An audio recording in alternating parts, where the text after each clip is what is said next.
प्रगति news में आप सबका इस्तकबाल है। आइए नजर डालते हैं आज के अहम खबरनामे पर। वज़ीर-ए-आज़म नरेंद्र मोदी ने आज पीर बेंगलुरु में एशिया के सबसे बड़े एरो शो एरो इंडिया के 14वें एशियन का इफ्तिताह किया। यह नुमाइश एरो स्पेस और दिफाई सलाहियतों में हिंदुस्तान की तरक्की को जाहिर करते हुए मजबूत और खुद इन्हिसारी वाले न्यू इंडिया का मुजाहरा करेगी। इंडिया पेवेलियन मुस्तकबिल के इम्कानात समेत दिफाई शोबे में हिंदुस्तान की तरक्की को मुजाहरा करेगा। इसमें 809 दिफाई कंपनियां बशमुल MSME और स्टार्टअप्स एरो स्पेस और दिफाई शोबे में नुमाइश करेंगी। वैलेंटाइंस डे को मनाना मजहबी अखलाक और माशराती सतह पर गलत और ममनू है। इस्लाम न सिर्फ बुराई का सद्भाव करता है बल्कि बुराई की तरफ जाने वाले हर रास्ते की हौसला शिकनी करता है। वैलेंटाइन डे फहाशी का दूसरा नाम है। इसे माशरे में रिवाज देना फहाशी का दरवाज़ा खोलना है।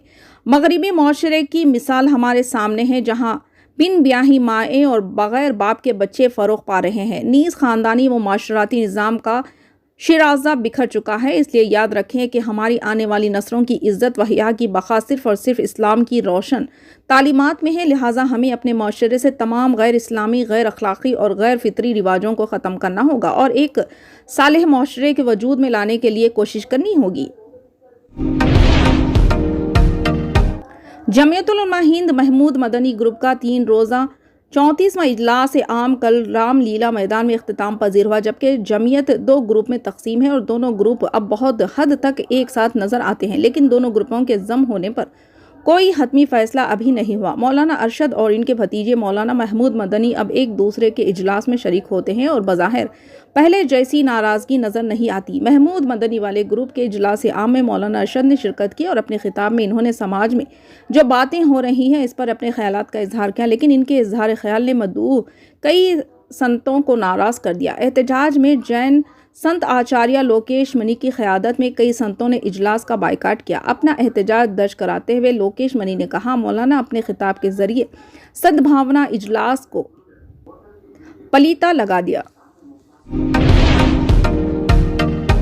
जनगांव जिले में एक पदयात्रा के दौरान YSR Telangana party YSRTP leader YS Sharmila ने दावा किया कि तेलंगाना के CM के चंद्रशेखर राव ने रियासत को एक गहरे और खतरनाक बिजली बहरान में डाल दिया है। इनके बकौल रियासत का ज़राई तबका बिजली के खौफनाक बहरान का शिकार है, जहां 5 घंटे बिजली की फराहमी की भी जमानत नहीं है।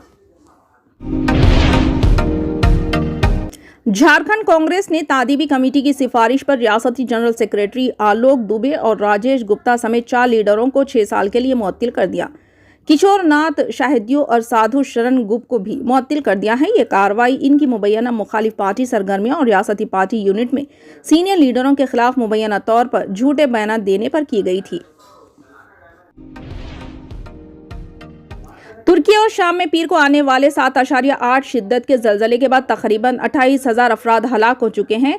6,000 इमारतें मुनहदिम हो चुकी हैं और सैकड़ों लोग आफ्टर शॉक्स का शिकार है। लेकिन इस मुकम्मल तबाही और मायूसी के दरमियान मलबे में दबे लोगों के जिंदा बच जाने की मोजज़ाती कहानियां भी मंजर आम पर आ रही है। ऐसे ही एक वाक़े में गुज़िश्ता रोज़ तुर्की के झोंपड़ी में 2 माह के बच्चे को मलबे के नीचे से बहिफाजत निकाल लिया गया। इसके बाद मौके पर मौजूद लोगों की भीड़ ने तालियां बजाकर जश्न मनाया। ये बच्चा जलजले के तकरीबन 128 घंटे बाद जिंदा पाया गया। तुर्की और शाम में आने वाले जलजले से मरने वालों की तादाद 28,000 के करीब पहुंच गई है। 2 माह के बच्चे को 128 घंटे बाद मलबे तले से निकाल लिया गया। 70,000 से ज्यादा अफराद जख्मी और लाखों बेघर हो गए हैं। इसे एक मोजज़ा करार दिया जा रहा है। तुर्की मीडिया ने बताया कि जलजले के 5 दिन बाद बचाए जाने वालों में एक 2 साला बच्ची, 6 माह की हामिला और एक 70 साला खातून शामिल है। मुसलमानों में खतना के रिवाज को ख़त्म करने जुमे को केरला हाईकोर्ट में एक अर्जी दायर की गई, जिसमें मुतालबा किया कि बच्चों के गैर तिबी खतना को गैर कानूनी और नाकाबिल ज़मानत जुर्म करार दिया जाए। यह दरख्वास्त नॉन रिजिलियंस सिटीजन नामी तंजीम ने दायर की है। दरख्वास्त में यह भी कहा गया है कि वह खतना के रिवाज को रोकने के लिए कानून बनाने पर गौर करने की मरकजी हुकूमत को हिदायत दें। दरख्वास्त में इल्ज़ाम लगाया गया है कि खतना बच्चों की इंसानी हुकूक की खिलाफ वर्जी है। दरख्वास्त में मौक़िफ़ इख्तियार किया गया है कि खतना से सेहत के बहुत से मसाइल पैदा होते हैं। इसमें कहा गया है कि खतना का रिवाज बच्चे पर इसके वालिदैन की तरफ से एक तरफा फैसला लेकर मुसल्लित किया जाता है, जिसमें बच्चों को मर्जी शामिल नहीं होती। दरख्वास्त में मारूफ बैनुल अक़वामी तिब्बी जरीदे का हवाला दिया गया। खतना जिनसी फ़ाल में कमी का बायस बन सकता है। राजधानी पटना से मुत्तसिल बकरम थाना इलाके में घर में खाना पकाने के दौरान गैस सिलेंडर में ब्लास्ट हो गया। इसमें एक बच्चे समेत 3 लोग झुलस गए। सबको इलाज के लिए हॉस्पिटल में दाखिल कराया गया। पूरा मामला बकरम थाना इलाके के माझनपुरा गांव का है, जहां खाना बनाने के दौरान गैस सिलेंडर फट गया। वाक़े की इत्तला पर 112 नंबर पर दी गई पुलिस ने मौके पर पहुंच गई। सभी झुलसे हुए लोगों को बकरम प्राइमरी हेल्थ सेंटर में दाखिल कराया, जहां से सभी को इब्तदाई इलाज के बाद PMCH रिफर कर दिया गया। मध्य प्रदेश के 2 मुकामात पर फिरकावाराना कशीदगी के वाक़यात पेश आए। एक मुकाम पर कुछ शरपसंदों ने एक चर्च को आग लगा दी। ये वाक़या BJP ज़ेर इख्तियार हुकूमत मध्य प्रदेश में पेश आया। नर्मदापुरम जिले के चौकीपुरा गांव में एक ईसाइयों का चर्च है। इस गांव में ज्यादातर कबाइली आबाद है। इतवार की आधी रात को कुछ नामालूम अफराद इस चर्च में खिड़की खोलकर अंदर दाखिल हुए। अंदर की कुछ चीजों को आग लग गई, कुछ और चीजें तबाह हुई। चर्च की अंदरूनी दीवारों पर भी हिंदी में राम लिखा हुआ है। पीर की सुबह मुकामी लोगों को इस वाक़े का पता चला और पुलिस में शिकायत दर्ज करवाई, जिसके नतीजे में मुख्तलिफ दफात के तहत मुकदमा दर्ज करके तहकीकात की जा रही है। दूसरा वाक़या पीर को मध्य प्रदेश के खांडवा में एक और मुतनाज़ा वाक़या पेश आया। कुछ लोग जबरदस्ती एक मुसलमान के घर में घुस गए। इस घर में हनुमान की मूर्ति रखी गई है, जिससे दोनों ग्रुपों में तसादुम हो गया। पुलिस ने वहां पहुंचकर लाठीचार्ज करके हुजूम को मुंतशिर कर दिया।